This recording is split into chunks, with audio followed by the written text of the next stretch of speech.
Gujarat police મહાનિર્દેશક વિકાસ સહાયની સૂચના મુજબ રાજ્યમાં કાયદો અને વ્યવસ્થા જાળવવા ભાગરૂપે પૂર્વ કચ્છ પોલીસે એક નવી પહેલ કરી હતી। પોલીસે અસામાજિક પ્રવૃત્તિઓમાં સંડોવાયેલા 262 ઇસમોને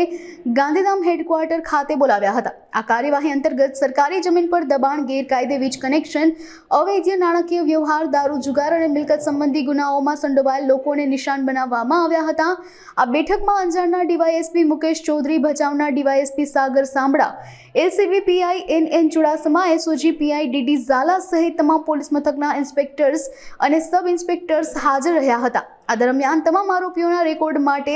ડોઝિયર્સ ફોર્મ પણ ભરવામાં આવ્યા હતા। આજે અહીંયા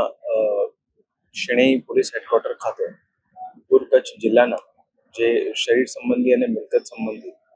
છેલ્લા 4-5 વર્ષ દરમિયાન જે બનાવો બનેલ છે અને એમાં જે આરોપી સંકળાયેલા છે એ આરોપીઓનું અહીંયા જિલ્લા હેડક્વાર્ટર ખાતે